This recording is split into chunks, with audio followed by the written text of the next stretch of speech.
Good afternoon, everybody, and thank you for coming along to the Margaret Horn, which is the 18th Margaret Horn debate we've had, which feels like a lot of Margaret Horns, but originally I set them up on Social Enterprise Month, which is November, to really celebrate interesting stuff that is happening and also to have some useful debates about issues that are quite controversial. And today is no different.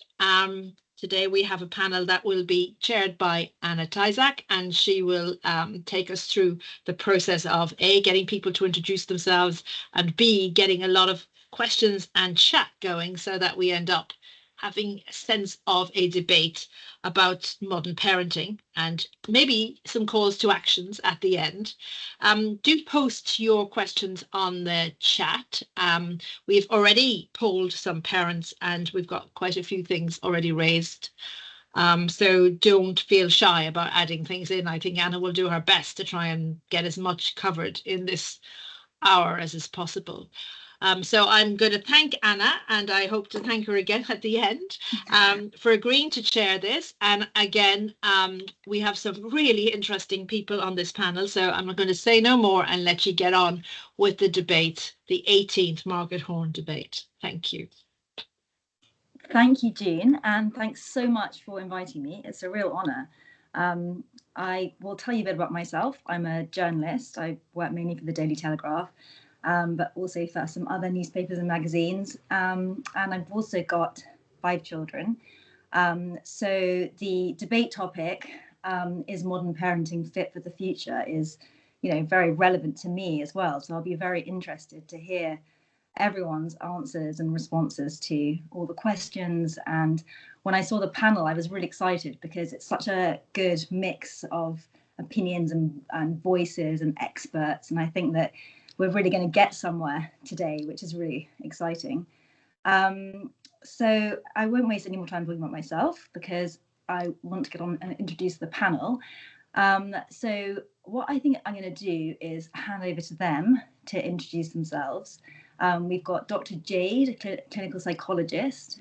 We've got a nursery manager for the LEYF, for me, who's going to be talking as well, and an author, Stu Palmer, Dr. Ellie Lee, who is a professor in the School of Social Sciences at the University of Kent, and Mike Abbott, who is going to be representing fathers and male members of the early years profession, who's an operations director at the LEYF.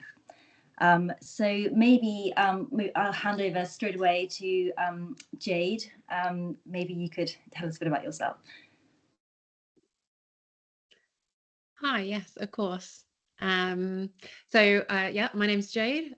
So by profession, I'm a clinical psychologist, but in life, I am a mum of 3, and I specialise in parenting. I specialise in supporting parenting, but I'm also a trauma therapist. So my kind of background is working across the lifespan with children, adolescents, and mental health, and also with parents when becoming parents, and how that sometimes can bring up our own challenges from our own childhood. So that is my specialism. And as I said, yeah, I'm also a mum of 3. Brilliant. Thank you for joining us. And for me now, are you there?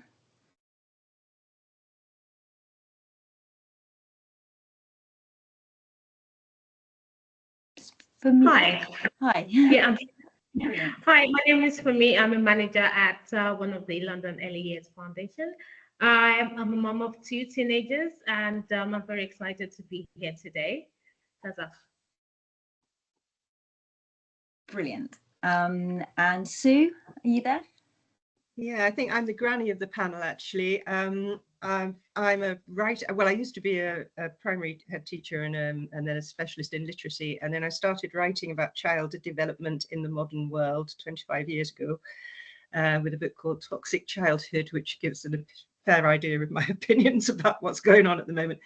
And I've been therefore involved in campaigning for changes or support for parents actually through childhood, particularly in terms of the early years for the last 25 years.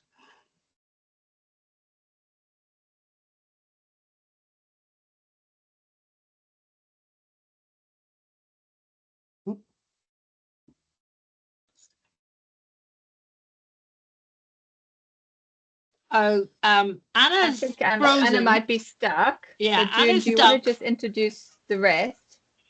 Yeah, went there. So Ellie, do you want to go Sure. next?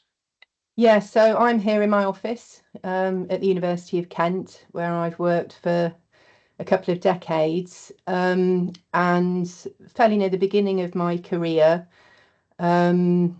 did a piece of research about feeding babies, which drew my attention to a lot of the insecurities and worries that mothers have, and got me interested in understanding how burdensome all of that can be, and the problem of confidence, and mothers feeling confident in what they're doing.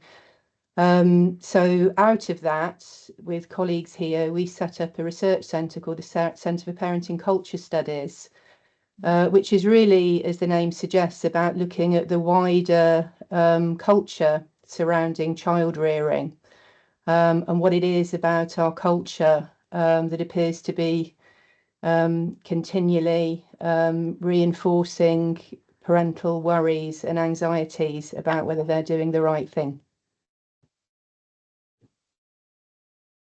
Thank you very much, Ellie. And I have to say, some of your work is really interesting.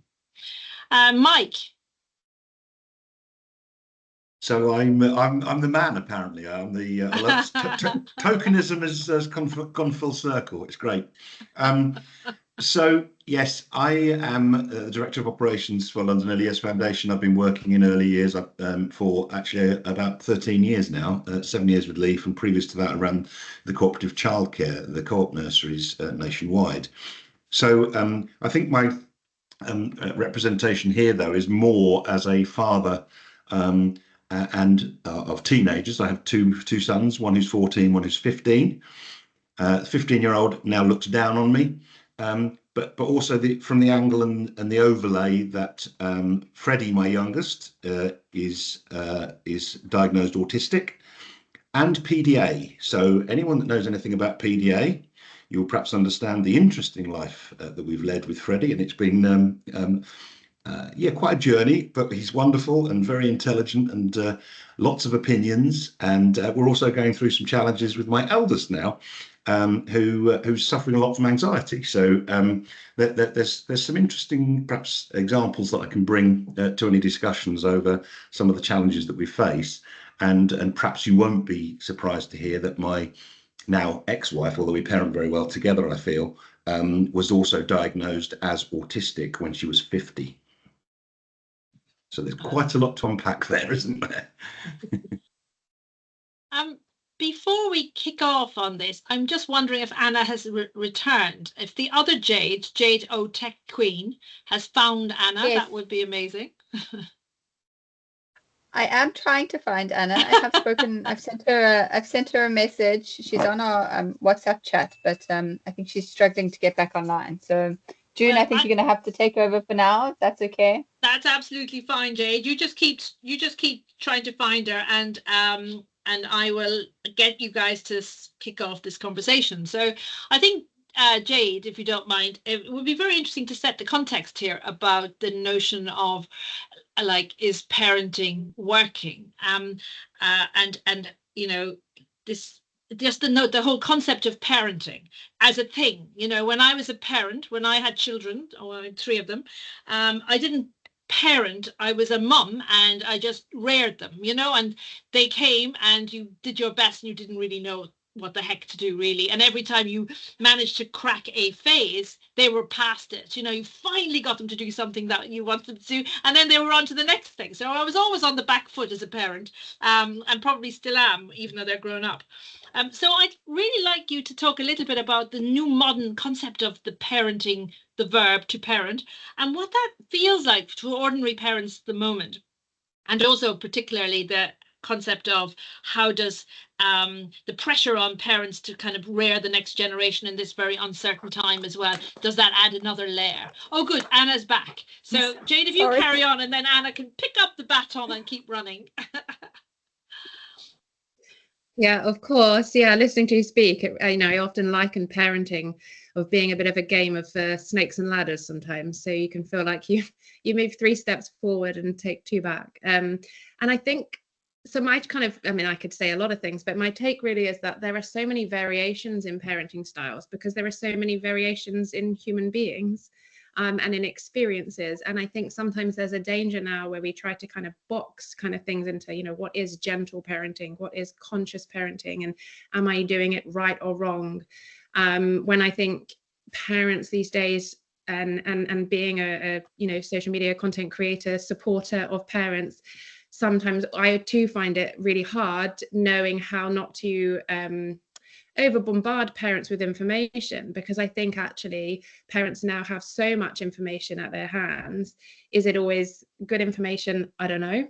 But I think sometimes then parents feel this extra kind of pressure, like to be getting it right. There's a lot out there now about, breaking all the cycles from the previous generation, and we've now got to be doing it this way and that way. And I think this can put so much overwhelm onto parents.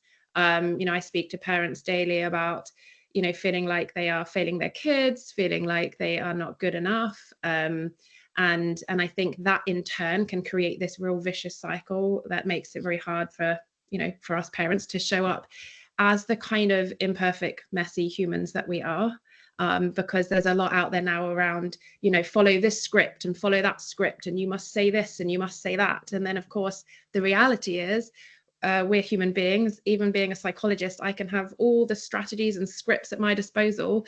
And when I'm in the room with my 3 children and it's all kicking off, I have a human brain that gets hijacked by my emotions and I can't find my scripts.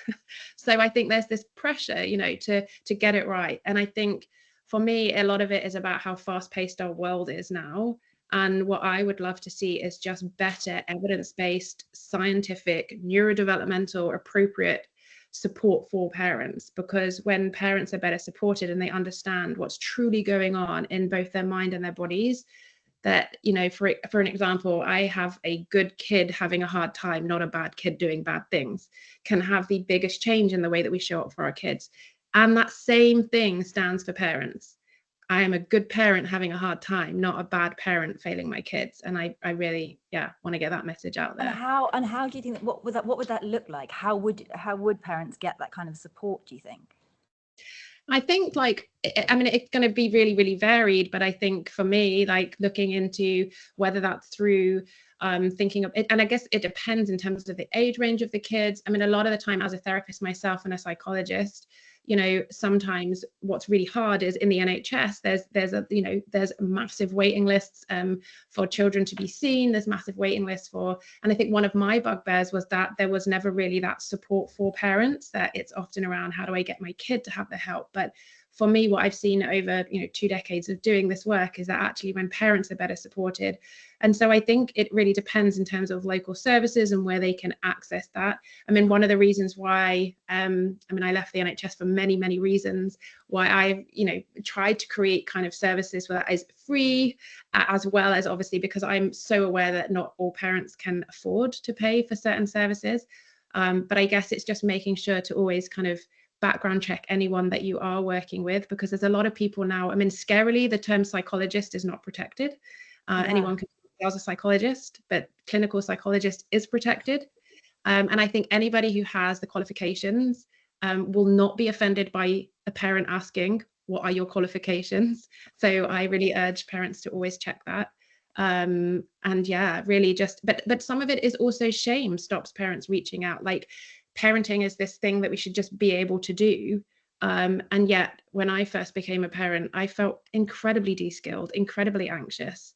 And that's being a psychologist who specializes in parenting. Yeah, so there's so many people telling you what to do in a medical terms, that you lose your confidence, because it seems like it's something that you're not capable of doing, when of course we can all do it, can't we? It's been like this. And we tell ourselves these stories. Like, for me as a psychologist, I was like, I should be finding this easy. I should know what I'm doing because I help other parents do this. But one of the biggest eye openers for me was when I became a parent. I was like, oh, okay, this is emotional work. Like, this is bringing up a lot of my own stuff. in with my children. It isn't just about doing to my kids. Parenting for me is about a relationship, and a relationship that you have with yourself as well as with your kids. Like for me, I always talk about it as an inside out job, not just, on our kids. Yeah, exactly. And how much of this do you think, for me, maybe this is a good question for you, but how much of this do you think can be helped in the sort of nursery or early years setting? I mean, do you feel that you can help parents to parent as well as, or at least point them in the right direction and point them to a psychologist if you think that will help? Yeah, absolutely. That's why we have little portals that we send to parents so they can join debates like this or local governments. And we also have meetings with parents because I as a manager have that relationship with the parents, so I can sit the parents down and have a conversation with them. And they also having that trust and the partnership, the parents are able to come to you and tell you or express to you that, okay, I'm struggling with this, what can you do to help? And because I also work with, like I said, I also meet lots of parents. I always try to explain to them that what works for A doesn't work for B because every child is different. So you have to find what works for you. And the most important thing for parents to understand is that it also takes time for them to reach that level where you can say, yes, I'm a good mom. It does take a while. And just like June also said, you get to a phase, you've sorted that phase out, another one comes through. So it's always continuing to learn as a parent and as a nursery supporting the parents in that sense too. Yeah, exactly. And Sue, Jay just alluded to the way that the world has changed a lot. And we've got lots of other factors, parents have lots of other factors to worry about now, and also that are distracting us, such as social media and what's going on television, and actually just pressures, financial pressures, needing to work more. I mean, how do you think that modern parenting has adapted to those challenges? I think people are doing wonderfully in the circumstances, because I really don't like parent bashing at all, because it seems to me that the people who really ought to have been taking note of all these changes that have happened are politicians and policymakers, and I'm afraid they have just not taken the slightest bit of help. Even though, people have made it clear. I organised a press letter, in fact, to the Telegraph in 2006, with 112 experts in various aspects of child development and nutritionists and people, experts in every area, pointing out that if we did not actually take some sort of national action, we would see serious increases in mental health problems in children over the coming years, and it has been of absolutely no satisfaction to be proved right. But the four main things we pointed out was that children need to play out, preferably from an early age, with other kids, and you just can't do that because the streets are full of traffic. So you've got to find some way of supporting parents and helping them do it. That there are huge commercial pressures now from very, very rich global corporations, marketing departments, which are convincing both children and parents to buy things that actually aren't good for them, and that there should be sort of political control on advertising. Similarly, there's not enough guidance on screen use. Many countries have put out guidance on how much time kids should spend on the screen, even America, but we've refused to. And we've got increasing pressure. The fourth one was the increasing pressure on children at school, because there's this attempt to sort of accelerate them into things like literacy and numeracy, which, as a specialist in literacy, I know is not necessary.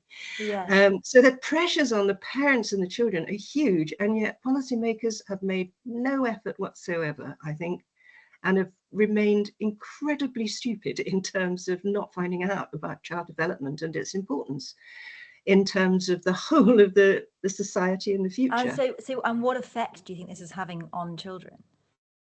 Well, I mean, we've seen problems with physical problems, with obesity and so on, and myopia, due to them not being out active. The mental health problems are greater. We've seen huge increases in developmental issues, at neurodiversity. The developmental things have gone through the roof. And while obviously there's always a genetic element in that, environmental factors play a part, especially in early childhood. We really ought to, our state should be supporting our young children. We should also be valuing our early years people by understanding that their job is every bit as important as people in schools, and they are so undervalued and underpaid. I'm a very angry old woman these days, I'm afraid. No, but I totally get it. I see it myself. You know, it's so important, the early years part, and yet a lot of people don't even recognize it. They just think it's looking after kids while their parents go to work. Exactly, and it's just so, it's so much more than that. So this is obviously going to make parents a lot more protective and cautious, and maybe even a bit neurotic. I recently wrote an article about Scandinavian parenting, and was actually finding myself quite horrified that children aged 6 or 7 cycle to school on their own.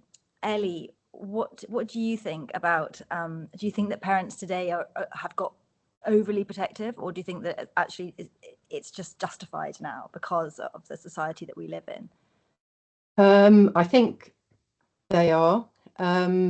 I don't think, though, it's just because of the society that we live in. I think that one of the problems that we've got is there is a really unbalanced narrative around the extent to which everything's changed, so everything's more difficult.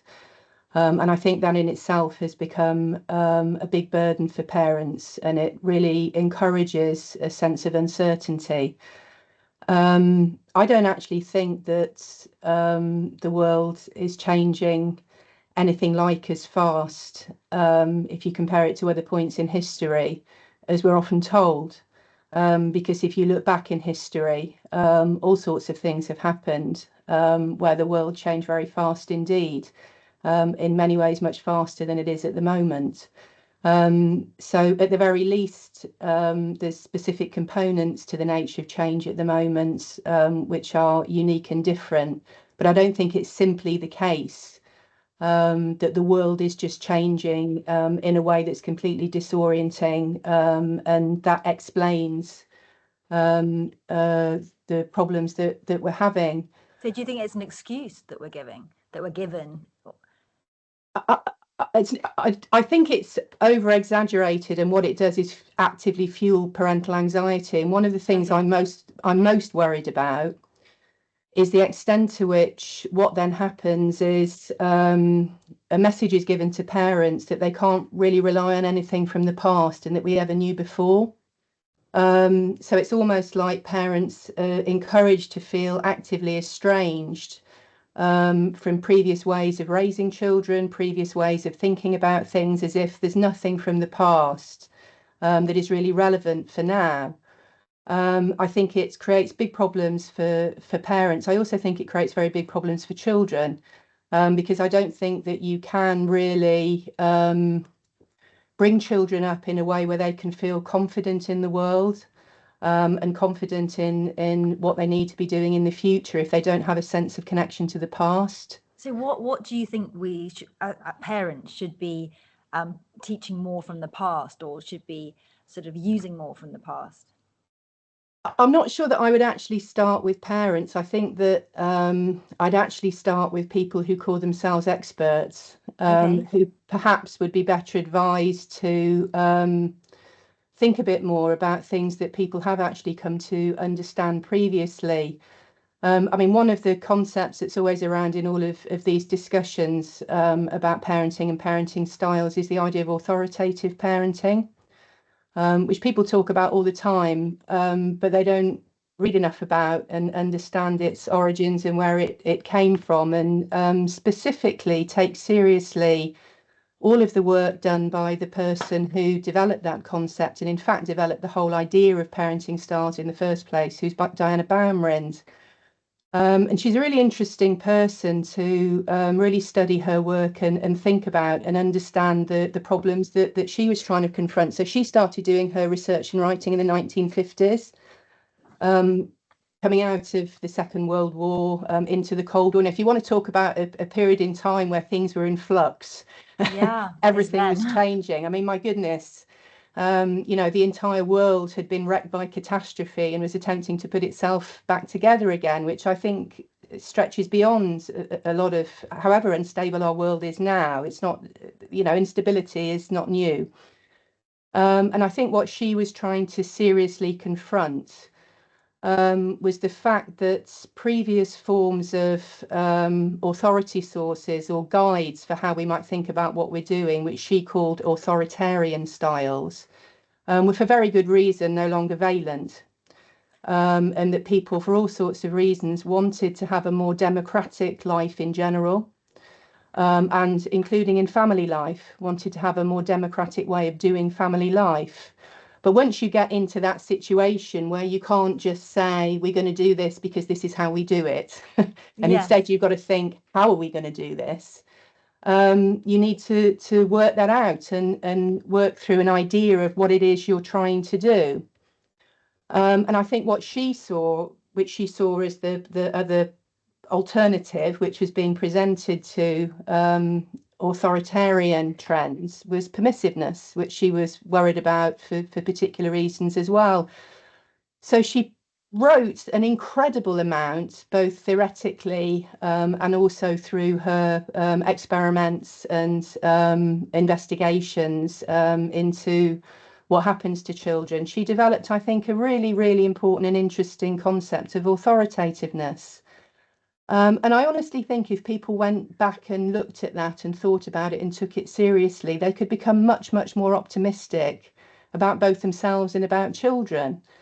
Because actually it's full of a real sense of possibility about what we can do as adults and what we can make our children into. It's a very optimistic idea about what we are and about what they can be.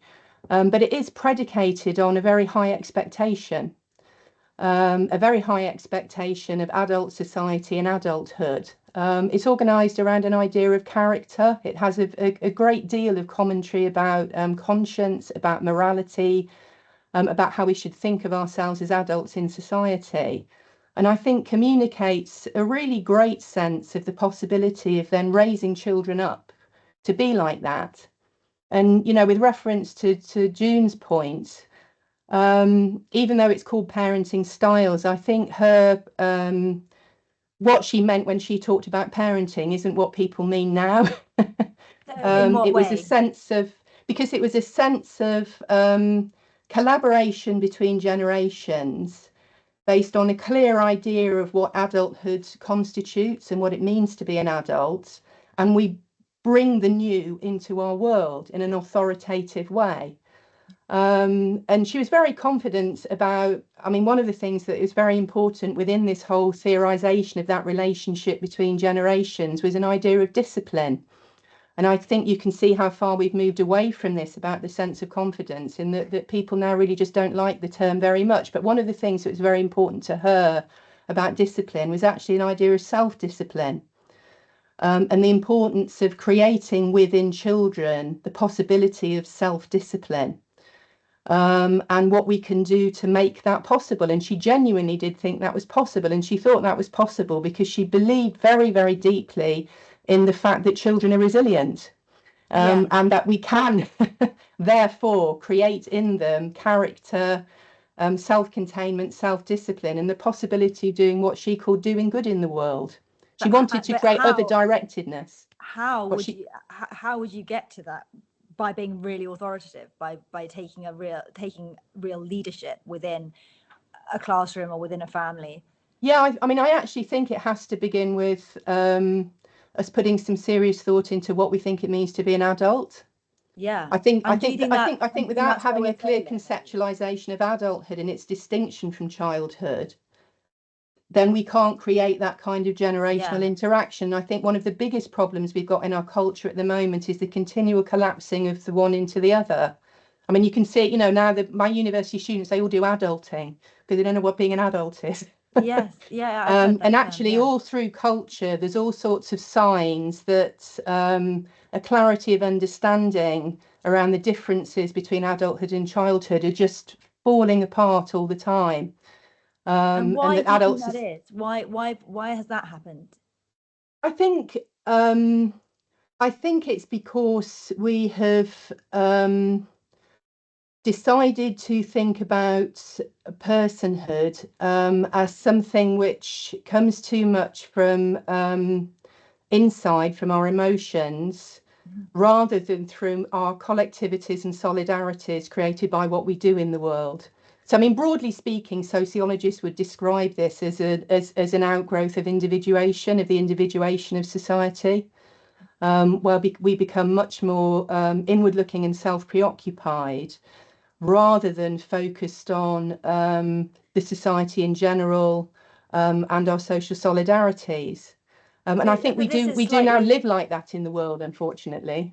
But this is slightly goes against what Jade was saying before about the way that parents have to work on themselves first. It does, yeah.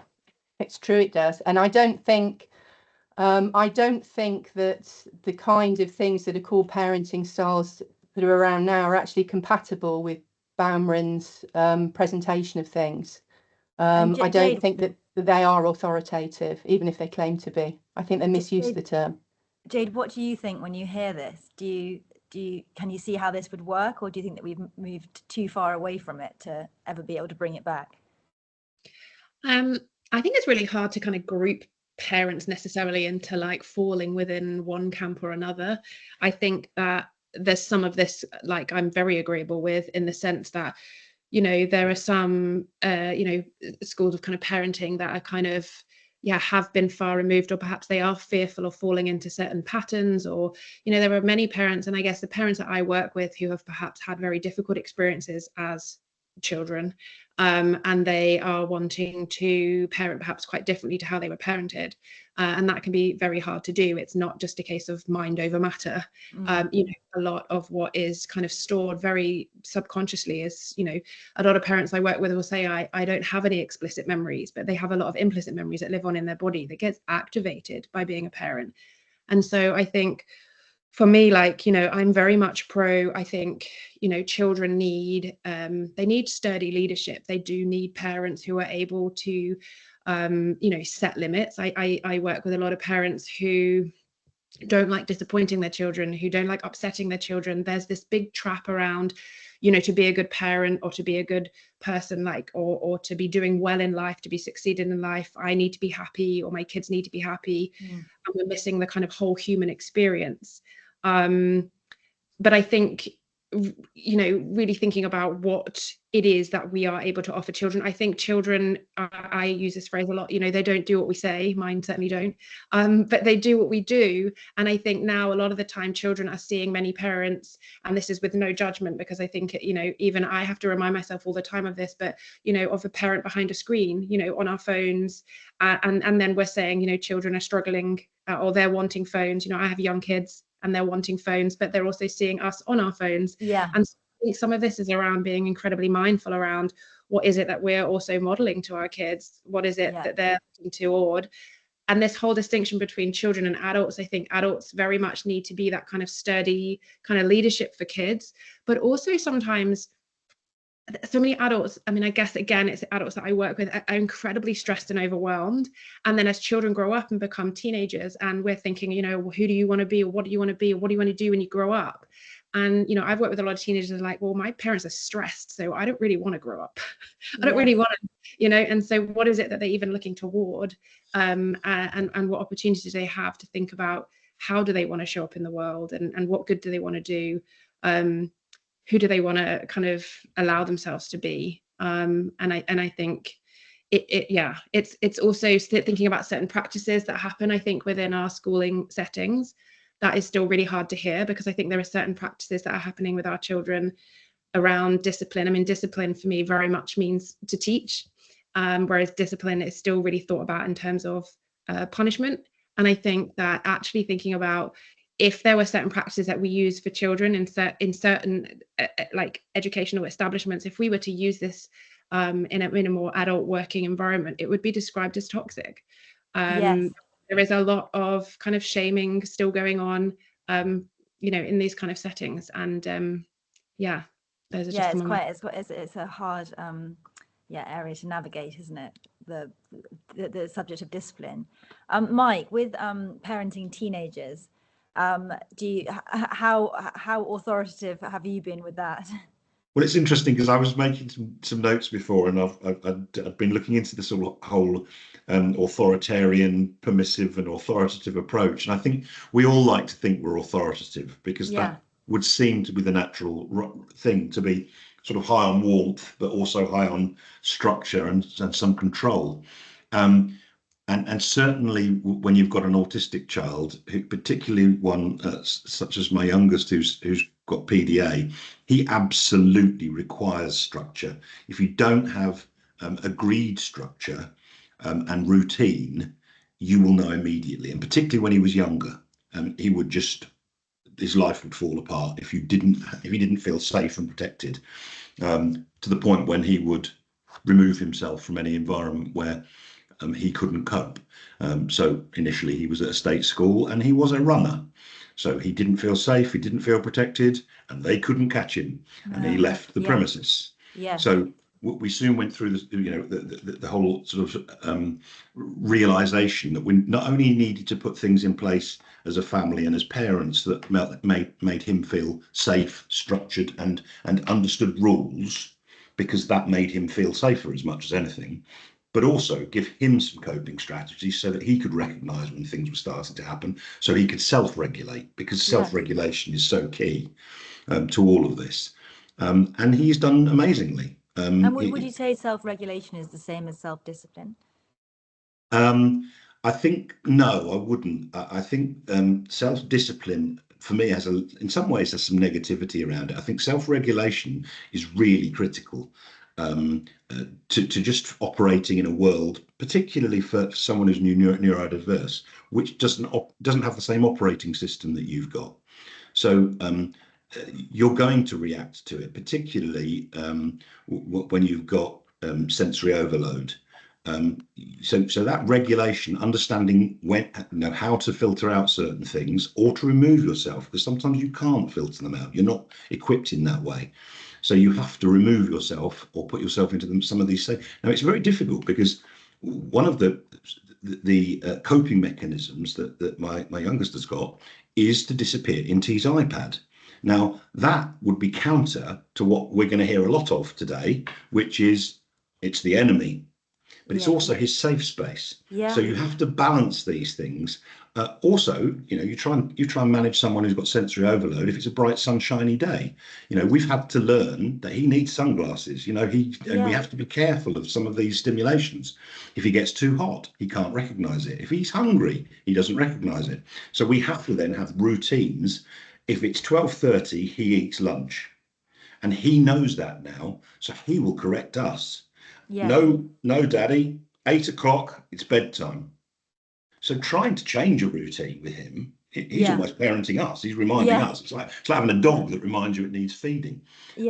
But being present, being consistent, creating that safe environment is absolutely critical, or you will find out immediately. It might be with, and I guess I'm probably more an expert in neurodiverse children than perhaps neurotypical. But your feedback is much more immediate when it goes wrong. Do you think this is a microcosm of how it should be, though, for all parents? I think potentially. I think there's elements of it that could be of use. I'm certainly, and it was interesting that Jade commented earlier about appropriate parenting. I don't think there is one size fits all. Every single, you've seen one neurodivergent child, you've seen one neurodivergent child. They're all different. So I'm sort of vaguely hoping to become, over the years, sort of an expert in mine.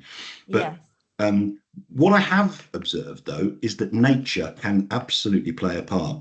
And some time away from screens, if you've got to, I took both my boys away to North Wales during last half term. It's hard as a parent to get them away from screens. It really is hard. But we went up to North Wales and we got the walking boots on and we climbed some hills and we went to some, and it sounds all very old-fashioned. God, it transformed them. We did zip wires. We did things. Sometimes with teenagers, you just need to tire them out. I mean, that's part of it. But you've also got to stimulate that part of their brain that connects with nature, I think. And it was interesting hearing Ellie talk about, previous generations have been through perhaps a lot more change than we are going through. Now, I think that's always difficult because we never experienced those previous generations. I didn't go through the Second World War, so I don't know if it was more of an impact on my psychology than suddenly living. I mean, look at us. We've never met each other. We're conversing through a screen. Now, what difference does that make to our lives? Is that more or less than somebody trying to drop a bomb on my neighbour's house? I don't know, because I didn't experience both. But it's a very, very strange world we live in and how we interact with each other. And the fact that I live in Somerset but work for an organisation in London, and a lot of my work is done on screens. I'm a 56-year-old man. I've been through quite a lot, so perhaps I'm better equipped to cope with it. But if all of your interaction with the world is through sort of the e-world, maybe it has a more profound effect on people. There's something that's happening in young people with the level of absenteeism from schools and mental health challenges and so on, away from neurodiversity.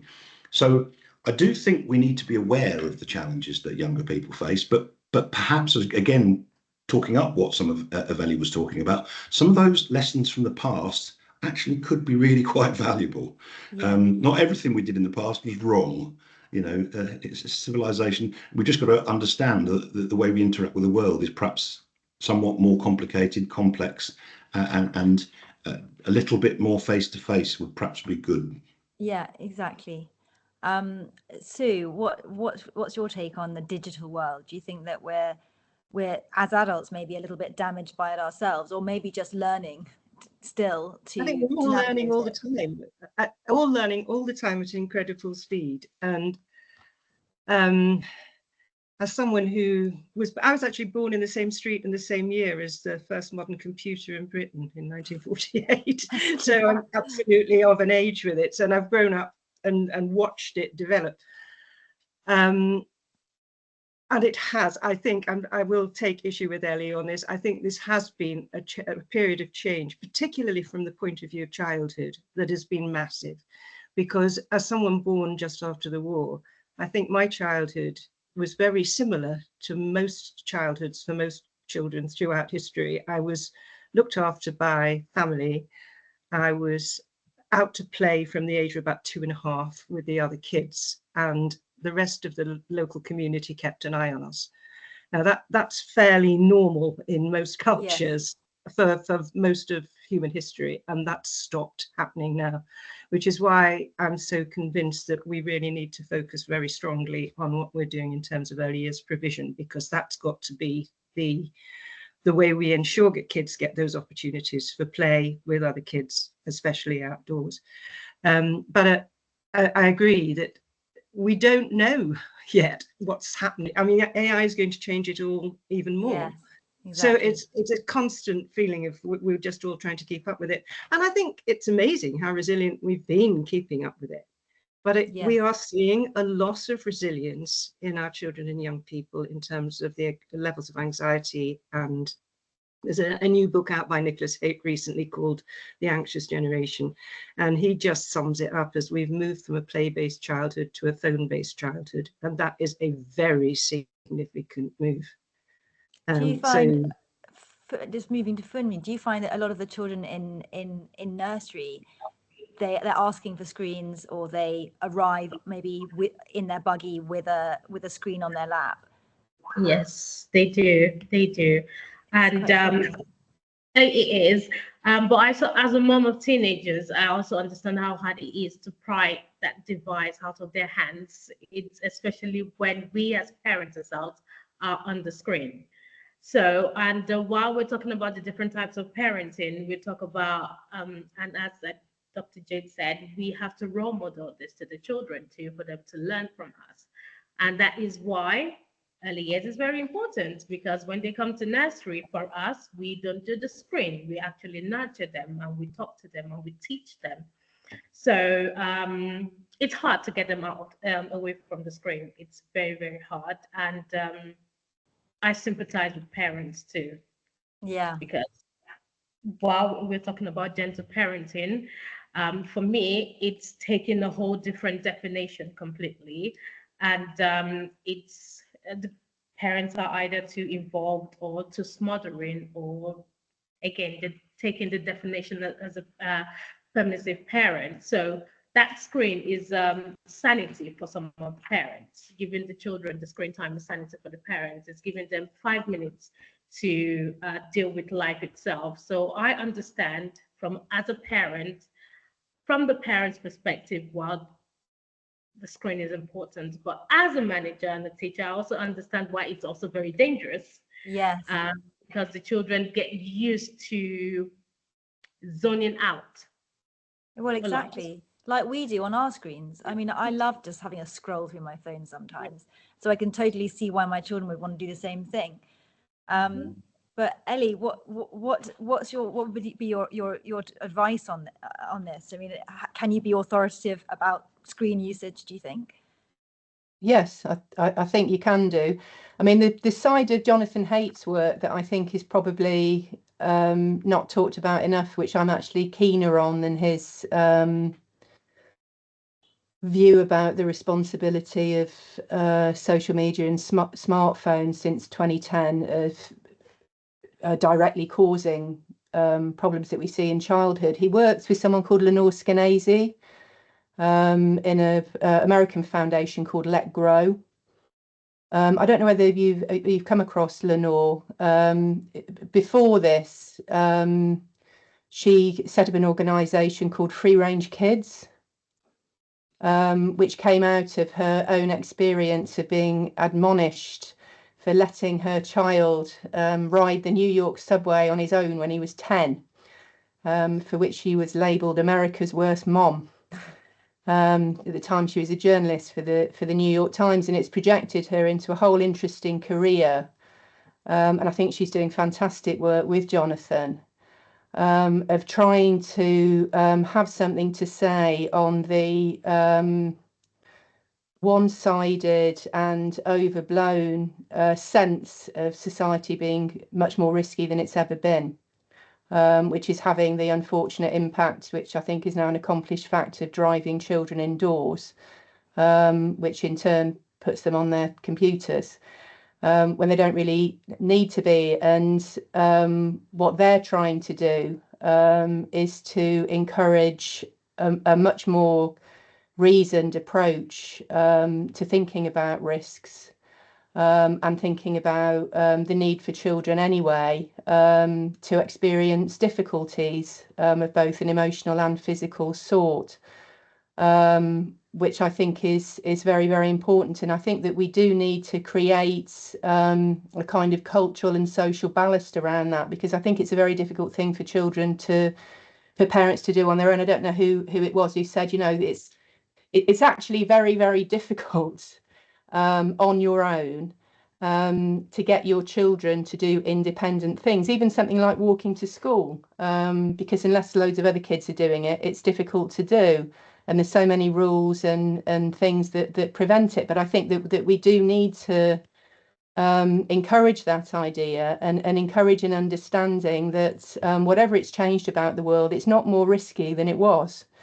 You know, if you look at the changes in children's independent movement since the 1970s are so dramatic.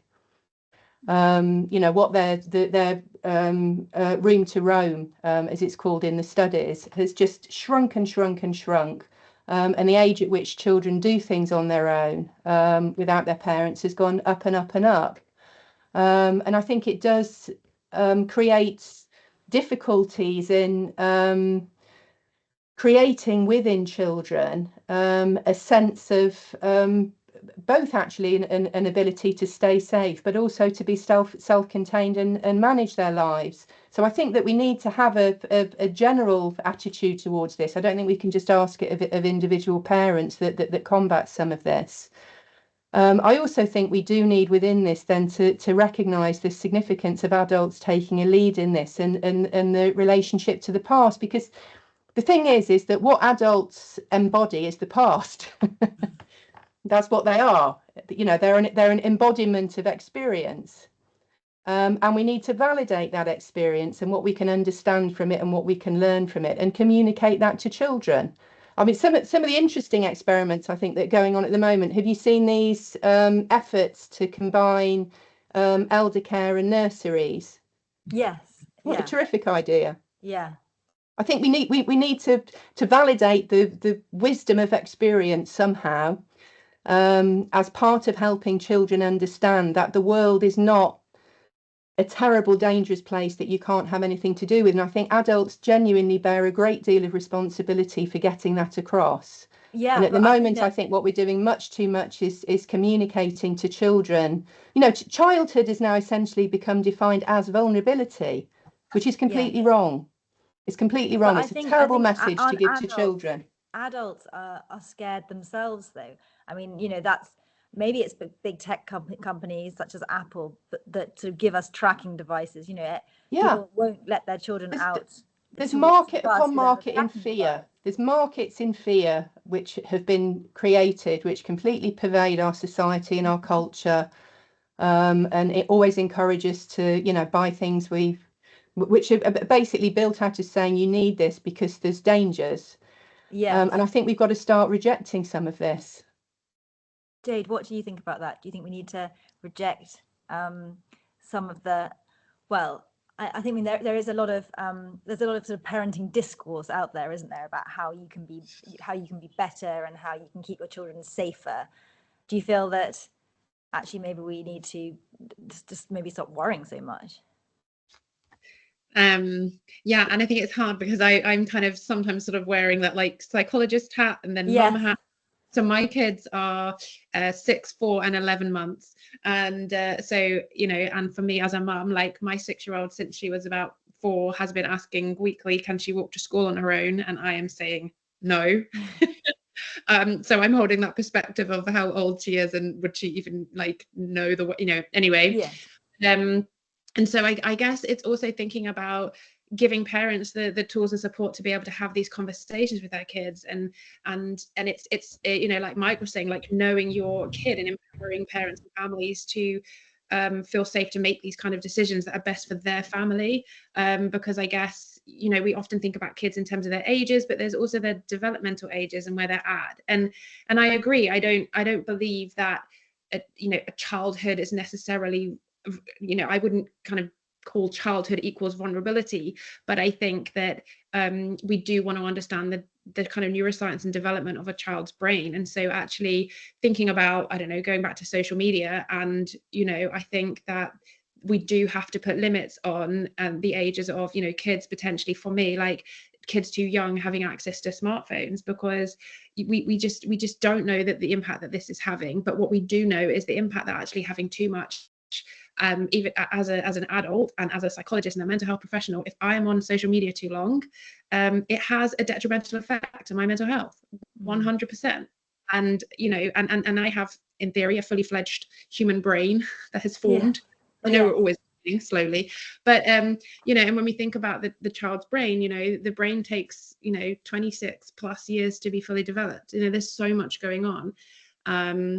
So I don't know, I'm moving away from that a little bit, but thinking, I do hope that, and I would love to see, you know, parents and society supporting more children being out more. And I think like what Mike was saying earlier, you know, it's really interesting thinking about actually, yes, because screens and things can be our children's safe space. And I've seen that particularly in the neurodivergent world, but also getting out into nature and doing things and challenging our kids in other ways, and ourselves. You know, sometimes we tell ourselves, you know, oh, it's too cold, or I don't want to go out. But when you make yourself, like, it's like, going for a walk, but I feel like a different person, and I've just had 5 minutes outside. So I think it's this kind of, how can we help kind of parents and society be out more in the world? At the same time, is the world a safe? I don't know the answer to that. I think it's tricky, because I often also think about the route to my school for my kids, and there's a very, very, very busy main roads. And even when I'm walking them to school now, because my kids will come home from school and tell me, Mommy, your car is not good for the environment. I'm like, I know. So we do try and walk as much as we can, but genuinely sometimes the road that we have to walk on is so fast and so busy.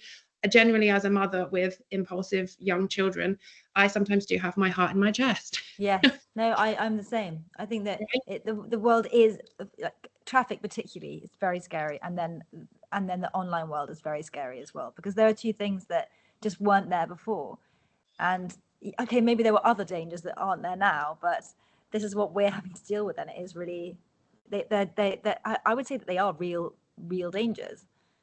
Yeah, and I guess for me as well, like, I mean, you always kind of, I mean, for me, I'm quite a reflective person, thinking about the impact of, you know, experiences I've had as a human. And, you know, I've experienced a lot of bullying when I was younger, and I do often reflect now and think, gosh, how would that have been for me? Because for me, one of the biggest things for me was to get away from school and the bullying. And for me, I was very, very lucky and fortunate that I was around in a kind of, you know, around green places, and I adored horses. So for me, that was my safe space, getting out, seeing the horses. That was for me. And I think now, like, for so many of our teenagers, like, how do they get away from it? Like, how do they, if they are on their phones, you know, and there's just no separation from some of the challenges that they're experiencing. So yeah, exactly. Then that must be something that's changed as well, that people are just outside a lot less. I mean, for me, are you taking the children outside at nursery age a lot? Yes, we encourage children going outside and having fun with nature, and it's very important. Even if it's an hour or 30 minutes, it's very important that they get outside. The fresh air is amazing. And again, going back to talking about parents tend to forget the importance of nature. Yeah. With the hustle and bustle of life, they tend to forget the nature, get a child from nursery, straight to home, bed, and back to nursery. So it's very important that we at nursery do our due diligence to make sure children are experiencing outdoors, are experiencing, you know, routine, and we are encouraging parents to join us so they can see the importance of nature. So it's just getting parents on board. Yeah, exactly. Ellie, do you think that do you place value on nature in terms of a child's development and happiness? Yeah, I place more value on children being in public spaces, and adults seeing other people's children as their responsibility. So, and I think that this is the mediating factor in the consciousness of risk. So the very strong sense that parents have of risk to their children, I think shouldn't just be read off from objective changes in technology or society. I think it's mediated all the time by the extensive social solidarities and communities, and a reliable sense that that young people are interacting with others around them, whether they're children that are older than them, whether it's neighbours, whether it's other places in the community. And I think it's, you know, there's I mean, masses and masses of sociology which has documented this kind of transformation in different sorts of ways. And I think one of the problems that we've got, where at the moment we are in a bit of a vicious cycle, is that once you get, so nobody can bring their children up on their own, right? That's it's impossible. You know, you can't raise a person into an adult just on your own. You have to do it in solidarity with other adults and within communities. There's no other possibility. I think the problem is that the difficulties of that have become greater, and it becomes then exacerbated by the fact of the difficulty then leading people to not want to do it. And I'm not saying it's the only reason for what we've got going on with birth rates, but I think it's part of it anyway. So you've now got a reality of life of lots and lots of young adults in the world where they just don't have anything to do with children. You know, they're living a child-free existence well into their 30s, all across Europe and the industrialized world. And we're creating huge areas of society which are basically child-free zones. Yeah. And it's a very, very big problem, because if routinely adults and children aren't interacting, and young adults and children aren't interacting, and family size declines, then the consciousness of risk becomes stronger. Yes. Yeah. So it's a very difficult. Yeah, exactly. And how do you change that? It's a very, very difficult problem, and I am firmly of the view that and I'm not saying that we don't need to have specific discussions about what we think about social media, what we think about smartphones, what have you, and undoubtedly they pose new challenges. But I would also say all the time that we need to place these in the context of the underlying sociological and cultural dimensions, which make the risks then loom very large in people's heads. In other words, I don't think that we can solve the problem by just going at what appears to be the problem, if you see what I mean. Yeah, no, I can see that. Mike, do you think, do your children have lots of interaction with other people, you know, neighbours? Well, it's interesting, and I'm just reflecting on something that Ellie was talking about with people perhaps having children later in life, because it's the old expression, it takes a village to raise a child. And, you know, some people are very lucky and still have a lot of grandparent input, for example. But as people are having children much, much older, then of course their parents, the grandparents, are that much older as well, and they can potentially have less input for as long a period, particularly perhaps into teens and later teens, because either they are older themselves and can't cope, or perhaps because of the I guess the nature of people being much more mobile now. You know, if you grew up and died in the same village you were born, as perhaps happened in some of the relatively recent past, if you look at history, then you did have the same people around you, and you did have that familiarity, and you did know that Mrs. Smith, 4 doors down, would clip them around the ear or advise them that they should go home and do something different or whatever. And I think that is a very big issue, is that, you know, if people are having children much later or choosing not to have them, as Ellie was describing, but also that social mobility through distance and so on, perhaps breaks down some of those traditional traditional opportunities for that interaction with the village. And that, exactly. I think, is something you have to face. Now, okay, I have the additional challenge with neurodiversity, which means that sometimes, you know, actually the quietness is what's required, but it's also interaction is needed, because that is part of being and participating in society. So it's getting that balance sometimes. Just is a challenge. Well, it's hard also because, I mean, there's a lot of stranger danger sort of chat in schools, isn't there? I mean, you know, we're telling our children not to speak to people they don't know, and the teachers are really underlining that, you know, from the ages of sort of, you know, 3 and 4, yet children are being told about, you know, for obvious reasons. I mean, you know, there's many examples of why they shouldn't do that, but that does create this kind of negativity surrounding just, you know, talking to a passerby, talking to someone on the bus, you know, which might have led to a valuable conversation in the past. How do you think that communities and you know, maybe school communities as well can support families and, you know, parents to, I don't know, kind of. We talk about this quite a lot, and even in the nurseries, and, you know, Fumi will know about, you know, we talk a lot about risky play. We were talking about risk earlier. You know, it's really important that children learn that if you do this, then it hurts, because then you won't do it in a really dangerous situation. So risky play is really important. You know, we do woodworking with our children. They use real hammers and real saws, and these are under 5. And that sounds terrifying when you first introduce it, but if it's got the concept of good supervision, then that's something that you learn. And I don't know, Fumi, if you want to talk a little bit perhaps about the risky play that we do. Yeah, sure.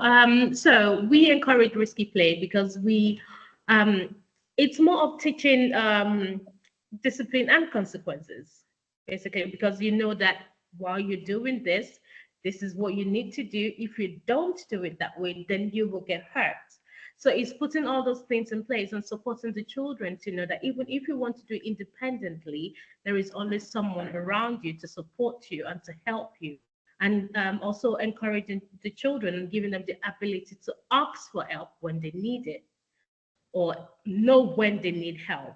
So yeah, we encourage risky play. And talking about going to the community, if it is very, very organized and if it's very safe, then yes, the children can talk to the people walking around the street, because there is a trusted adult next to them. Of Yes. course, they can go to that little cafe down the street, because again, there is somebody there that they know is on their side. So yes, for us, we encourage a lot more risky play. Yes. And how does sort of academics, how do academics work in this kind of environment of, you know, trying to make children, well, I mean, I suppose in the early year setting, you're trying to encourage them to be independent and to be able to do things like, you know, go to the toilet on their own, or be able to put on their coat, but also you want them to start being motivated to learn in the academic sense. How are you encouraging that? Using something they absolutely love. So I'll use myself as an example. I love reading. So if someone tells me I've read this book, my face will light up if I've read the book. So it's the same thing as a child coming to you and asking you, why is the sky blue? You have to nurture that, even if you have to go research it yourself and you don't know the answer to that. You have to nurture and say, the sky is blue because there's a reflection. So that is how you encourage, and then you can extend that. And encourage the parents to, like, June loves the word pedagogy, so just having the pedagogical conversation with the parent, that is how you nurture. You teach the children using something they absolutely love. I think a problem though can be that if you're helping them to read or whatever, they'll go home with a reading book, and then the other parents will see that their child's gone home with a reading book, and then they will say to you, why is my child not coming home with a reading book as well? I mean, there's obviously going to be competition, isn't there? And how do you, you know, as I understand it, competition isn't seen as a particularly positive thing in that age, or really at all until they're sort of maybe teenagers now. So using the example of if a child is going home and another parent can see the child is reading, it's telling that parent that your child is not interested in reading at the moment, but this is what your child is interested in doing. Yeah. So your child is interested in trains. If you want your child to learn more about trains, why don't you get some books about trains and you can read that to your child? There are different ways that you can use a child's interest to teach them. There are different ways: reading, role playing. There is a lot. So it's just, again, not every child is different. Yes. So how I will tell a parent, and again, as a manager where I meet the parent, you know the parent, you know this parent is going to come and ask about this. So you've planned what you're going to say to the parent, like, yes, Fumi is not interested in reading at the moment, but this is what Fumi likes to do, and this is what we're encouraging Fumi to do. Yes. Yeah, exactly. So, because we parents can be quite selfish, but once you talk to a parent about their child and you treat them as an individual, it's completely different. But Ellie, what do you think about competitive parenting? Do you think that we are getting a bit too averse to competition? I mean, certainly at my children's nursery, there's no rewards for anything. And it's the same at in the reception years at their school. It's very much everyone's the same. There's no kind of, even in sports day, everyone gets the same prize. I think it's silly and unhelpful, and it's definitely not going to help children, and I think probably frustrates them, and I think underestimates children's resilience. I think actually the whole question of reading and books is a really, really important one. And one of the things I think is most just really sad but extremely troubling is the sanitization of children's reading material, which I think is part of the way in which risk culture is working at the moment. So the way in which a lot of reading material for young children is being expunged of anything that could be frightening or make them feel emotionally difficult in some way or another. So, you know, say for example, Dr. Seuss. You know, mummy isn't, mummy's not going off for the day and leaving the two children on their own at home anymore for the Cat in the Hat to come around and wreck the house. It's been rewritten on the grounds that it would be too risky to leave two children alone. And this is happening right across children's literature. And I think it's a terrible thing. I think it's a real awful thing to do with children. The other aspect of children's literature to do with older children, which I also think is very worrying and actually then starts to impinge on a lot of the difficulties that somebody like me has further on as an academic teaching young people at university, is the way in which the view's increasingly taken that the only books that you can get young readers interested in are ones that speak directly to their own experience. Whereas actually what you need to do is get them to read books that are as far away from their own experience as possible, because that's part of understanding the world that you're part of and developing your imagination. You know, you need to go you need to go to other places in your mind in order to develop a sense of self that's not a very, very limited one.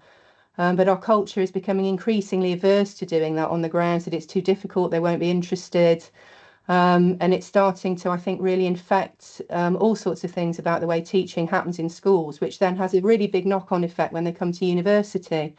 Because how do you see they're just not used to handling material that's difficult and that you have to concentrate on reading, and that is unfamiliar. And the way universities are responding is by then saying that we need to make everything immediately relevant, which of course is basically destroying the idea of academic thought, because the point about academic thought is precisely that it's not immediately relevant. You know, definitionally, it's attempting to deal with things at a more abstract general level. So I think that we're really, really doing children a disservice, and I think it's all bred of this sense that we just don't expect them to be able to cope with these things, whereas I think that's completely wrong. And that's what I think Baumarin really, really understood. She genuinely believed in children, and believed in our ability as confident, authoritative adults to drive them and to make them into what they're not already, that there's a total sense of the capacity for development of personhood and of the self. But you can't develop the self by just going further and further into what you are already. It has to become an outward-looking experimental process. And I think that's what we've really lost in our society. And I just don't accept that had to happen. But I mean, playing devil's advocate, there are a lot of people that would say, I found school so difficult. I was always the bottom. I was always picked last. I mean, Sue, what do you think? Do you think that it's okay to put children, to rank children at school and to, you know, put some above others? I absolutely hate it in the early years, largely because basically people are just not aware of what Funmi was saying, that children are all developing in different ways. They've all got different interests, but we've got to support physical, social, emotional, cognitive development in well-respected ways. And gradually they'll all have the chance to get, you know, pretty good at most things. And unfortunately, we're starting faffing about reading, which is my subject, far too young, so that you're getting parents getting anxious. Has it got started yet? Children getting anxious. And then those children who, when it does get started, don't find it easy, being completely depressed by it. And it's really just not helpful at all to make reading a competitive thing. So I realized that by the age of about 8 in school, and I do agree, you know, you've got certain expectations of what school will, the entitlement that children have towards literacy and numeracy, and that must be taught and it's got to be got on with. But before that, I think we are so unaware of the realities of child development. I would like to see it taught in secondary schools. I would like to see a course for all secondary pupils in child development. And I can tell you, because I actually, they'd love it, because my book is Toxic Childhood has been for many years now on an A-level sociology course, and therefore I get called in sometimes to talk with the students, and they love talking about childhood and child development because it's something that they've got experience of. But if they understand the importance of attachment and of play, and the relative length of time that it takes to develop things like self-regulation and resilience, the need for risk in early childhood, if that's understood, then that's going to be really helpful for them in the future in parenting. But again, that's not the sort of thing that interests governments at all. They don't want the, I mean, things like civics and those sorts of subjects are not considered particularly exciting, and they don't want to finance them. I mean, there's a lot of talk about fostering a growth mindset in parenting now, and trying to help children to understand that if they can begin to be self-motivated and learn for themselves, then they will become more intelligent and more capable. Jade, do you think that modern parenting is up to fostering a growth mindset, or is it all a load of piffle? I mean, I always, you know, pro a growth mindset, but I think it's, you know, how we get there, and how it's, you know, thinking about how I think actually watching my children, for example, the joy in their learning in that first year, and actually noticing as the years are going on and it's all getting a little bit more serious. And I'm still talking about year 2, and competition, and they're kind of, it's more the kind of like awards that are put up on the board, and it's kind of like, you know, if your child is the one who's really great at reading, you know, and they are being, you know, and there's this motivating chart. But if you have a child, because actually reading at this age is not their thing, or they're not as great at it yet, there's the growth mindset. Yes, right? Exactly. Really discouraging to those children. And it was only a year ago when I was watching my kids at sports day, and I was so excited to see them in sports day, because I was like, this was my thing. I was great at sport. This is going to be so fun. And I remember the first time seeing my daughter like just frozen with this beanbag on her head, and she couldn't look up, and the beanbag kept falling. And as a parent, I was like, hold your head up, come on girl, you can do it. And she was just like mortified at this experience. And I walked away, and since then I've had so many thoughts about, gosh, if sports isn't your thing, or if for whatever, or at this stage in your life, but yet it's put on display, and I thought to myself, gosh, if we did a mathematics, like put my mathematics on display, I would be mortified. I'm struggling with my child's 6-year-old's mathematics now. And it's like, so I don't know, I think that I really want to see more of us embracing variation and embracing difference, and developing this idea to be curious about, isn't it so interesting, and it can be done in such simple ways in the early years. Isn't it so interesting that you don't like yogurt, but your brother likes yogurt, and I really like yogurt? Isn't that interesting? Like, it can be done in really simple ways, how you can embrace difference and how we are different. And I think actually, like what Sue just said, I'd love to see child development and understanding the brain and the way that we relate to one another. But I think we can start that even earlier, like helping children understand the way that their mind works, and that we don't always believe all of the thoughts that we have. What even is a thought? And I think, to give children credit, like, children are smart, and actually I'm learning just as much from my kids as I think they're learning from me at the moment, you know, in some of the questions that they ask, and they really stop me and make me think, I don't know, actually. And we can have really curious conversations with our children, you know. But getting back to your daughter's sports day experience, do you think that if she was, I don't know, if there'd been something slightly different about the way that she'd been brought up through school and by you, she could be standing there thinking, this doesn't matter that there's you know, beanbags on my head, this is just an interesting experience? Or do you think that we just shouldn't be having sports days because they're always going to be sort of divisive and, you know, challenging? I think it's a really tough one, because I think if you'd asked me a year ago, I would have said absolutely we should be having sports days. And now I don't know, I'm just really open and curious about it, I guess, because I just about the different experiences of what it might be like, and how we can encourage children to do things that are hard at the same time, you know. And it's a dance, it's a really delicate dance. I speak to a lot of parents about swim lessons. This is a really tricky one, like, you know, and some children will jump into a pool and learn to swim really quickly, and other children will take much longer. Some children love it. I don't like swimming. I remember taking my daughter, my first child, when she was 6 weeks old, swimming, because it's the kind of crazy thing you do when you're like a first-time mum.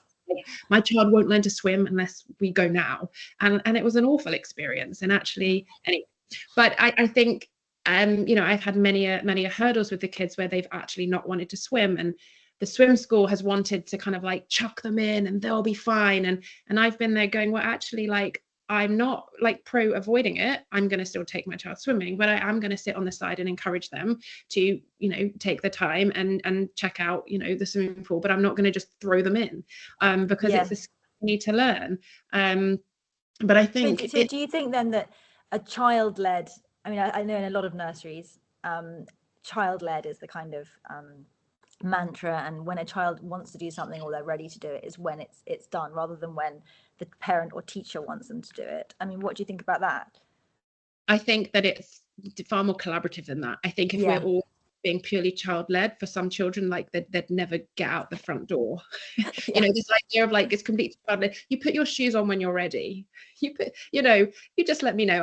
And that's that anxious generation thing of like, we mustn't hurry our kids because then they're going to be really anxious and fearful of being late. And you know, this comes up in my household a lot. But like, actually, sometimes no, you know, we have to have limits. And sometimes actually it's like, you know, we can give a choice. You know, you're going to put your shoes on now, or otherwise I'm going to help you do it, because we're leaving the house. You know, there does have to be an element of, you know, when kids are struggling with things, I think it's just understanding being helped to understand your child and their needs in that moment, and that kids are not purposely giving us a hard time. They are having a hard time, and we can guide and support them. That doesn't mean kind of saying, oh, if you're fearful of the swimming pool, we don't need to go anymore. But equally, you know, being able to support our kids and believe in them. And I truly believe that if we see our kids as capable, they become capable. But we have to see ourselves as capable too, right? And this is this idea that I think that it is an inside out job, because our insecurities and our own worries is going to get triggered by our kids. But Mike, a question for you. Do you think that there is a risk maybe that in all our, you know, we're trying our hardest to parent and to teach resilience and independence, but maybe we're just not, because we're, you know, so caught up in sheltering them? It's interesting.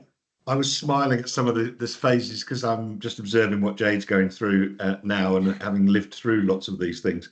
And some things, they will just happen at different paces. You know, people get paranoid. Oh, my child is not potty trained at 18 months. Well, maybe they just will be ready by 3. You know, it doesn't really matter. Just work with them at the pace they're at. You know, my youngest, again, he struggles hugely with tying laces, and it's a huge thing for a lot of neurodiverse children. So get him some shoes with Velcro. I mean, just don't sweat the small stuff.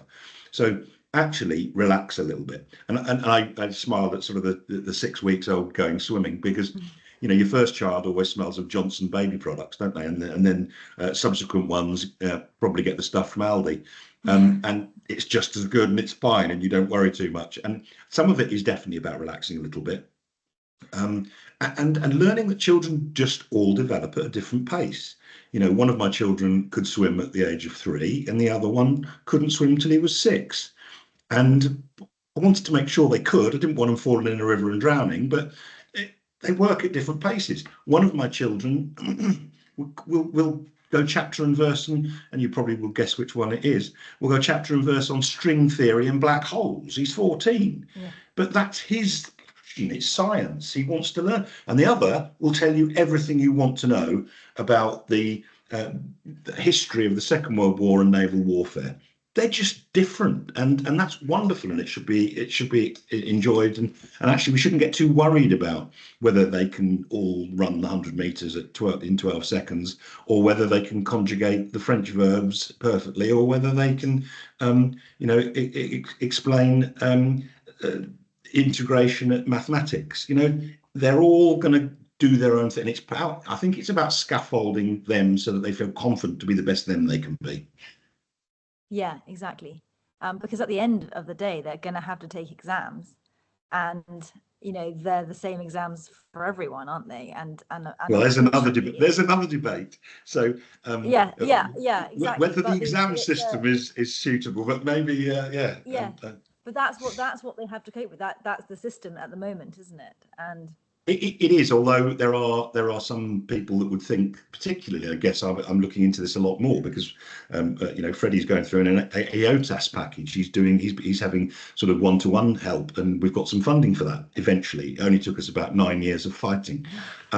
So it's quite interesting observing that, and that actually education can take many forms, and you can, and it's not just about getting necessarily. And I think a lot more people are starting to challenge that formal GCSE A-level degree route. I speak as someone who's got 2 degrees, so it's not like I went through that because we all live that. But actually, you can have very deep and valuable and rich education in lots of ways. And it's interesting because I speak as someone who's got a sort of a brother-in-law who's a professor of nuclear physics up at Liverpool. So it's not that I've got a dislike of that sort of more formal approach, but my children's mum, she did English at Oxford. She's very bright. And that's where my children get it from, I suspect. But she was able to challenge at Oxford. I don't like Charles Dickens. I'm not going to study him. So I think they should probably have guessed she was autistic at that point. But then she could then say why she didn't like Charles Dickens, what was wrong with him. And they said, OK, you don't need to come to the lectures. And if you can enunciate things, you don't have to follow the same routines, is what I guess I'm saying. And that learning can be a much more rich experience if you enjoy it and don't just do things in a hothouse. And as a parent, then you're saying that it's your job to kind of show children the way that there are various different routes. And I guess it goes back to the conversation that Sue was mentioning about reading. Get them to love stories, and then they'll find what they want to read. Because I'm passionate about reading with children, and I read with my children until they were like 9 and 10. And it makes them fall in love with the story, which then motivates them to do the reading. And they then read, but they find their own thing they're interested in. It sounds quite traditional in a way, that approach, because that's what people have been doing, ever since there were books. Ellie, do you think that there are aspects of very traditional parenting that can be kind of, I don't know, repurposed for modern parents? I think reading around your children is a really good idea, because then reading is normalized. I don't think and with children, I don't think it actually matters very much what they're reading. Anything's fine. I'm not a massive fan of book bags. I think they're a bit tyrannical, and creates a lot of anxiety. Just a couple of points. I think one of the things that's happened much more intensely, I think, over the past 20 years or so, is the formation of parental identity in a very brittle way around children's success or lack of success. And I think parents feel it very, very strongly now. And it's not new that parents kind of live through their children. It's kind of a bit inevitable, but I think it's become very, very strong. And I think that part of the reason for that is because of developments in culture and also in politics, which have increasingly put everything on parents about how people turn out. So it's what in sociology is called parental determinism, where a really baffling array of social problems and extremely large problems in society and the economy are read back into child rearing and early stages of life in a way that I think is completely unreasonable. So I think large scale social problems don't originate with parents, and I don't think that you can actually parent out social inequality, for example. Yes. I think its origins are in other places, but we've become there's a very strong messages which make parents feel responsible for everything, and then they become extremely anxious, you know, at their children's success or lack of success in, you know, anything. I think the only thing that we do have, but it only works if you then go on to have other children, is that when you have more than one, you do realise quite naturally that what they turn out like is to do with you, but a lot of it isn't, because they're all different to each other.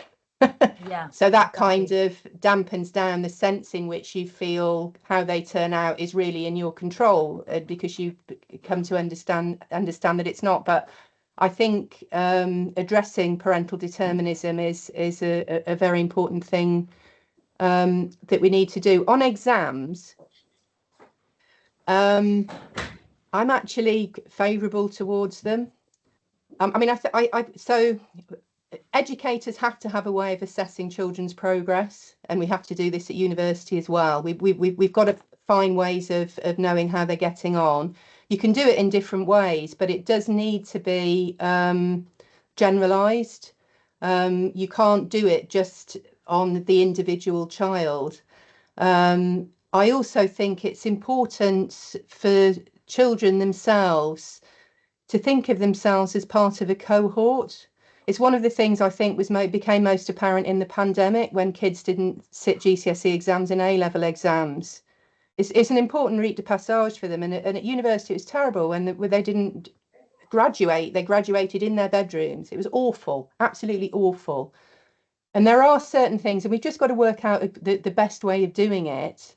But we do need to put young people through collective experiences that are in common, where they see themselves as having something in common with their cohort, and can then think of themselves in relation to those who are above them and those who are below them, because otherwise we just kind of deracinate things too much, where it all becomes about my individual learning style or what I'm like individually. And I don't think that's at all helpful, actually, as a part of childhood. So I'm not, you know, it's not like I'm saying there's only one way of assessing progress, you know, students and what have you. There's different ways of doing it, but I think it does need to have a collective dimension to it, and that does necessitate putting children in relationship to others of their own age group. And I think that's very valuable for them, actually. So could schools be doing that more, do you think? I think that a lot of the time education is now moving away from something that you could really recognisably think of as education. That's to say the passing on of knowledge to new generations. So a transfer of what we know to those coming behind us, which has to take the form of knowledge. It has to take the form of the transfer of knowledge. That's what, you know, that's our legacy that we pass on, which young people then need to make their own. If you move too far away from that and instead try to think about what you're doing in a way that is directly relevant to just the individual, then I think you store up a lot of problems. And you move away from something that really you could call an educational process. But couldn't it be more of an equal exchange? I mean, what? Well, but I don't think that I don't think there is equality. There isn't equality between teachers and students. That there isn't here. There isn't at school. And actually, I think it's an abrogation of the responsibility of educators to not understand that they have to take responsibility for the passing on of knowledge. You know more. Yes. And you have to find ways of getting the young to love what you know. Hannah Arendt said that education is the point that we show the young that we love the world, and she was quite right. Sue, what do you think? I think that Diana Baumrein's philosophy works wonderfully for teachers as well. I think being authoritative as a teacher, part of the job is care, because you are looking after these young people as well. But the other part is passing on knowledge and passing on I think some sort of ethical messages as well. And yeah, I think we've got to be authoritative adults because we are the grown-ups, and teachers are in that position too. But there is a very big difference between the sort of developmentally appropriate care and education that you're doing up to the age of about 7 or 8, and the more formal education that you would be doing thereafter. And Yes. I think we've got to recognise that in that early stage, the child's learning is very much they're needing to follow interest, because that's how they'll learn to focus their attention. We make sure we're giving them a literacy-rich, maths-rich environment so that they're gradually becoming interested in the sort of things that, you know, are going to be helpful culturally for them in the future. But that play is an inborn learning drive. It's what makes us want to learn and be curious and to discover and experiment. So that's got to be the thing that's valued coming from the child. Yes. And I can see that's what's meant by child-led, rather than, it's not stopping the adults being authoritative. Yeah. But it's Okay. very important that the children get that opportunity, and that opportunity should be active, social, and as often as possible outdoors in green spaces, because I very much agree with Ellie, in fact, that our brains have not changed. We have got the same potentials as human beings, and we need to be in positions where little kids can take risks and can learn from each other and can become, I mean, little kids can socialize each other to a large extent if they're playing together. So we need those opportunities more and more. And I think for longer than we're giving them at the moment. I think that's why I'm part of a campaign in Scotland for a kindergarten stage similar to what they have in the Nordic countries, up to the age of 6 or 7. Wow, because it's a very, very important stage of life, and we need to get it right. And it's not fair to leave it to parents. Yeah, and what about manners? I mean, you know, social skills are, you know, obviously as important in the early years stage as, you know, as developing reading and writing. How do you think that we should be putting more emphasis on social skills? I think the best words that were spoken on this were one Rudolf Steiner, who said to his early years, the people that were training up to work in his nurseries, be worthy of imitation. Because it's the way that the grown-ups are behaving around the children, that's how the children will, you know, recognize behavior should be. So, you know, it's a sort of co-regulation thing there. Yes. Yeah, exactly. Jay, do you think that manners are still important? I think I would concur with Stu there, in the sense of, you know, one of my favorite phrases is to say that kids don't do what we say, they do what we do. And I do that, you know, and people kind of define these things differently within their families. You know, I know there are a lot of families that will say, you know, it's polite, it's a manner for my children to sit around the table and sit throughout the meal, and, you know, whatever that might be.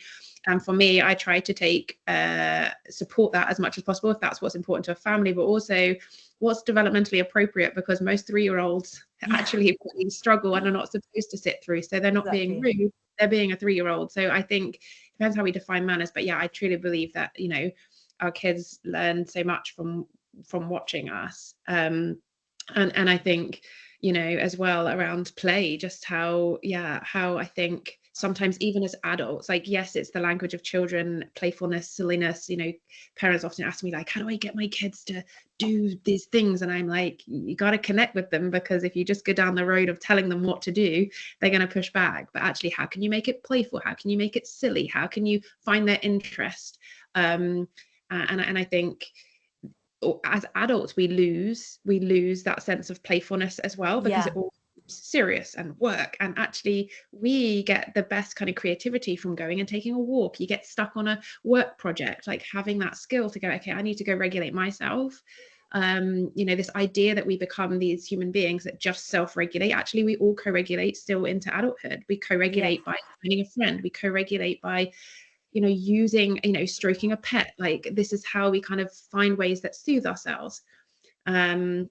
And so I agree, and I really do believe that, like, kids can be celebrated through so many different ways in schools around helping them develop team working skills and kindness. But I think we also need to take into account there are some children who really struggle in these very overstimulating, busy environments. And so, yes, some children are struggling with their social skills. So we naturally think we've got to give them more opportunity to have social skills. We've also got to think there are some children who are just completely overstimulated. And then what happens is we're trying to sit them in a classroom and ask them to sit still and they must regulate. But regulation comes from movement and being outdoors, and and so actually we need to really understand that about our kids. Exactly. I just want to say to the members of the audience, if you want to ask any questions, do use the question bar if you want to, the message bar if you want to ask any questions.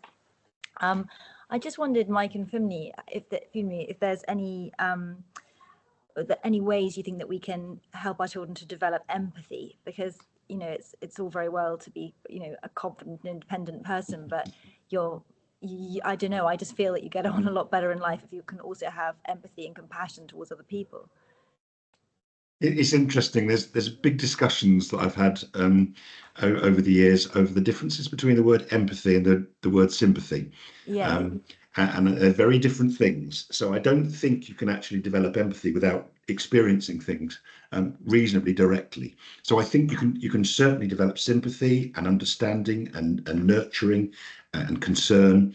But they're very different things, and it's difficult to experience that until I guess the old expression, walked a mile in another man's shoes. That sometimes you just need to experience things. You need to accept that your lived experience is not going to be the same as everyone else's, and just to accept and realise that we're all different. So I think that's probably perhaps a linguistic point, but actually perhaps sometimes quite important. And I think I maybe can see Sue agreeing.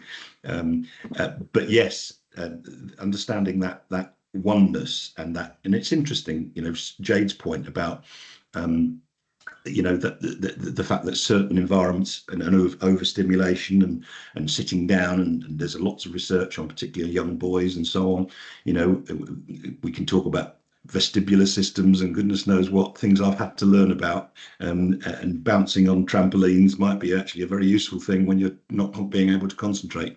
That there's different ways that certainly some children need to learn and as they develop. So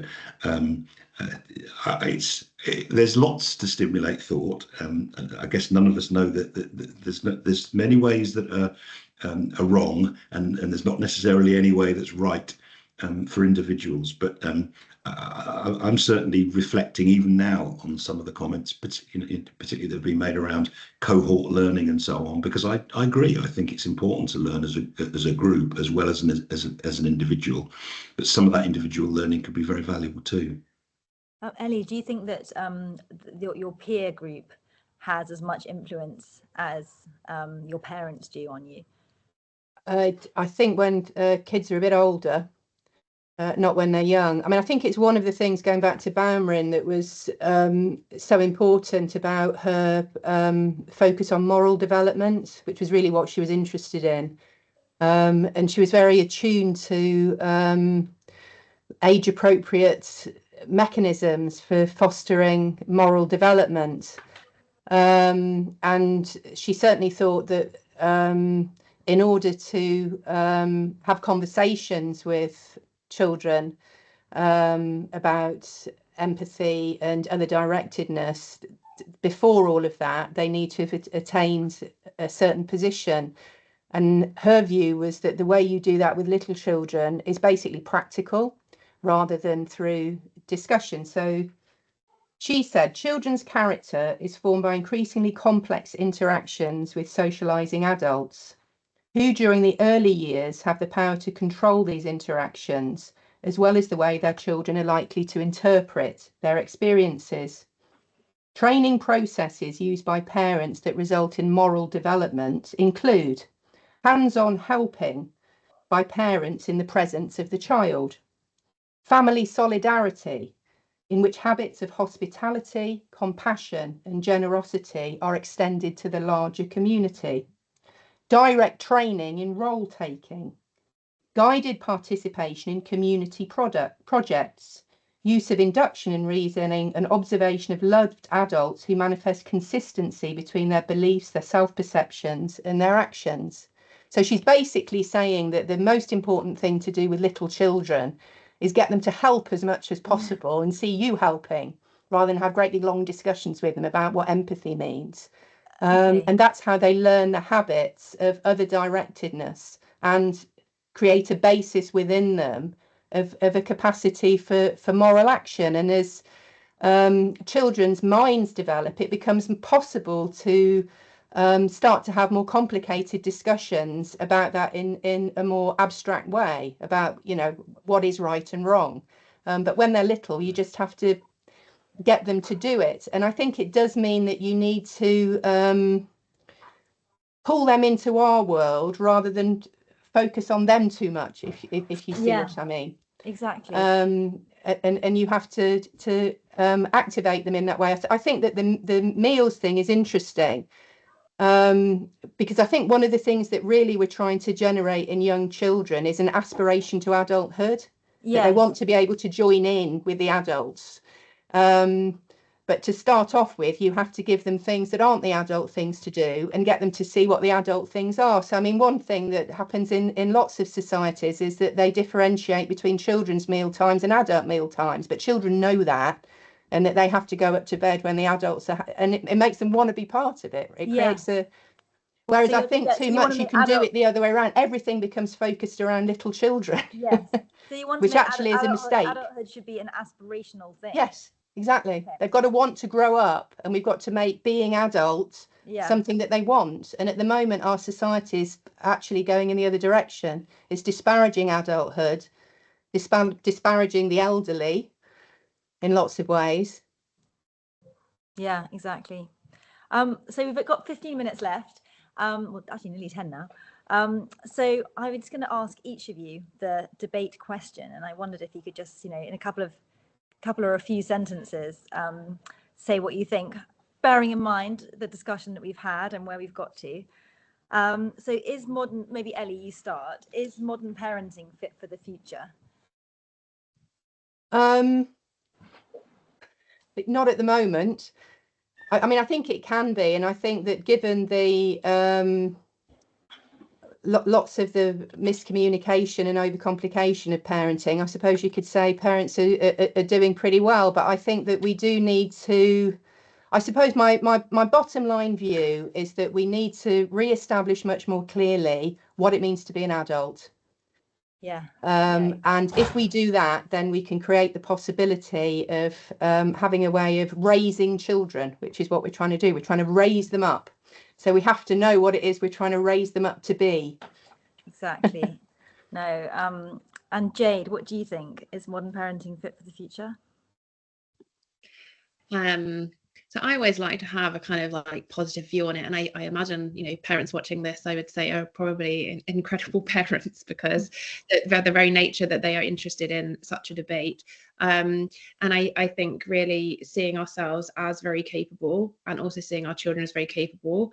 And I think really being able, for me, I just think that parenting and the role of parenting, like, it is a job. And often, you know, we leave one job to go raise another job, to then go back to the job, and now we're doing all the jobs. And I just think we don't give ourselves enough credit for the amount that actually parents are doing. So and if you had any piece of advice for parents, what would it be? To seek support and connection, because I think, I mean, even as an expert in parenting, I really value having support myself. And so if there was anything, it's just having that support, like not trying to do it alone and trying to feel like we're failing in some way, because actually that's not going to help us, and it's not going to help our kids. And what about you, Sue? Do you think modern parenting is fit for the future? I think parents are doing a flipping good job in very, very difficult circumstances generally. I've spoken over the last 20 years actually to lots and lots of parent audiences. And I'm always, you know, impressed by the questions that they asked, and very sympathetic towards them, because so often, you know, I'm saying children need this and children need that, and they're saying, but it's not really possible to let them go out to play because of all the traffic. What can we do? Yeah. As I said, I think we need a lot more support for bringing up children, in terms of, you know, what government gives us, including guidelines for things that, you know, we need medical authorities to tell us what, as far as possible, what are good guidelines for screen time, so that parents have got something to work on. Yeah, exactly. And what would be your advice to? My advice would be twofold. The first thing would be, certainly for the first 7 years, keep it real, because we've got brains that have evolved to grow up in real time and real space, interacting with real people, with real events, some of which might be risky. So we've got to get opportunities to do that and not get distracted too much by all the other stuff that's going on, and just real home and the rest. And the other thing is, there isn't going to be a village. We've lost the sense of community because of the size of the place we live. So you have to make your own, don't you? Yeah. You have to get together with like-minded parents and find ways of sharing and talking things over and supporting each other, and build yourself a little village. And I think, you know, nursery and school contacts there are very, very helpful. I think nurseries can be really helpful in getting parents together. And what about you, Femi? What do you think? So I agree with everyone, but my question is, the new trend of gentle parenting is completely different from the gentle parenting that we're talking about, and that is definitely not suitable for the future, because the new fad or trend is more on emphasis on emotional health without having that behavioral element of it. So that is my concern. But if everyone has one definition and one understanding of what gentle parenting is, then it will be good for the future. But there's a and your advice? My advice would be, I would say, again, this will go to maybe the local authority on training on gentle parenting for the parents. So again, like I said, there is one understanding and definition of gentle parenting. So why Sue has said that you have to create your own community and you have to, you know, have this group of parents. We also have to be careful, because there is always the louder parents, and that parents might not be right. If that makes sense. So we just have to criticize a bit before, criticize. Just when you read something or when you hear something, just have a little bit of criticism and research on your own. That is what. What about you, Mike? What do you think that modern parenting is fit for the future? I think permissive parenting, no. I think children feel safe within boundaries. I think that's really, really important, and always has been and always will be. I think young people need to have a safe area to develop with managed risk. And I think high on warmth and love, but with some structure and control around it is all the advice you can give. And be kind to yourself would be the advice I would give, because it's bloody tough. Children don't come with an instruction booklet. They're all different and they will challenge. And you do your best, you learn what you can do, and as has been observed, some of it will be down to the children's potential, not just to your parenting. Exactly. Ellie, I never asked you, what do you think is the way forward for parents? I think to worry less about making mistakes, and understand that your kid's not going to be damaged for life if you did something that you think afterwards probably wasn't quite right. You know, you're more stewed up about it than they are. They forget about it the next day. I mean, you do feel so guilty though. I think parental guilt is real. I know it is, and you know, there's no quick fix to that. You know, which is why I say I'm not convinced with any of this that we can start with just, you know, coming up with some other parenting style or giving parents yet more advice. I think that it's a larger discussion that we need to have, which parents are part of, along with adults in general. I think we need more adult solidarity, and more starting with adults trying to discuss seriously about what it is we think we're trying to do with the relationships between generations. Yeah, I mean, I yeah. think we can create, I think we have to try and create communities. Yeah. You know, I don't think we can bring kids up outside of them in a way that's at all successful. It's impossible.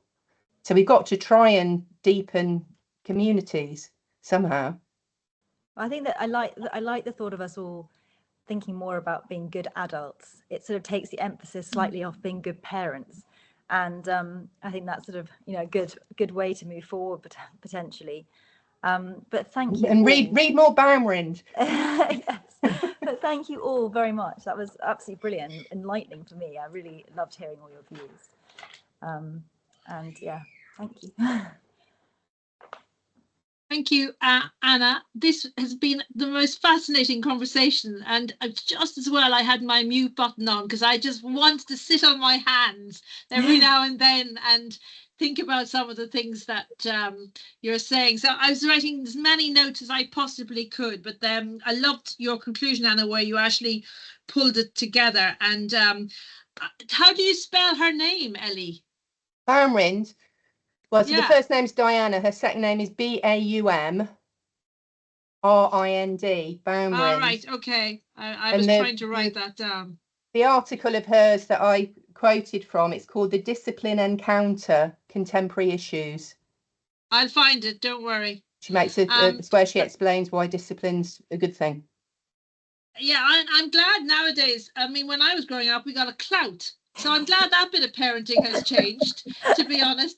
You run a mile from your mother in a tea towel, I can tell you. I don't know if anyone else had that experience, but like if she was frantic and I'm one of 5, the nearest thing would you get in the way. And I was the eldest, so I was always trying to protect the rest of them. But then she got much more relaxed, I think, as we had more children. Wow. And then life changed a bit, and then attitudes changed a bit, and this concept of community parenting sort of changed a bit as well. So the whole thing you were saying about you can't parent on your own, and parents aren't the people who can change society. It's just not fair to put that on them.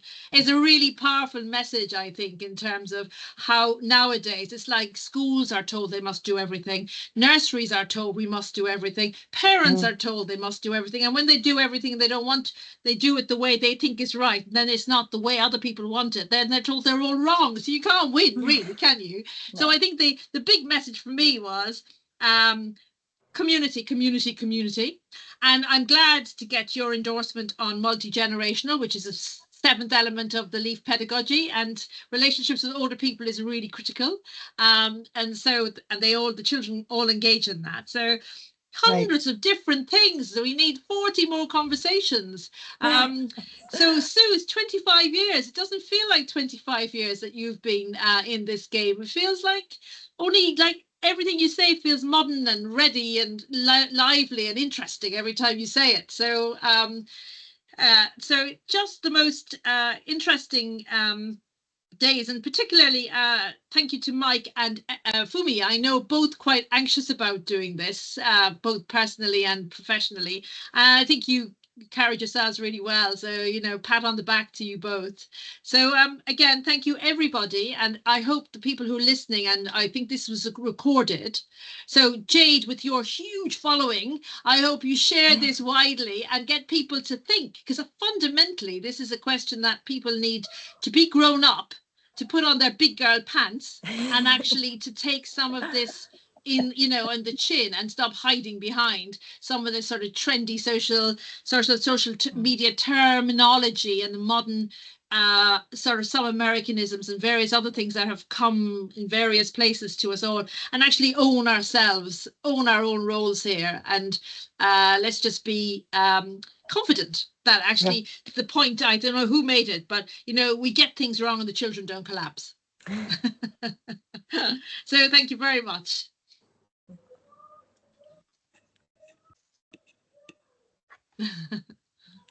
Bye. Thank you. Bye. Bye. I think we get checked out now. Yeah. Bye. Yeah.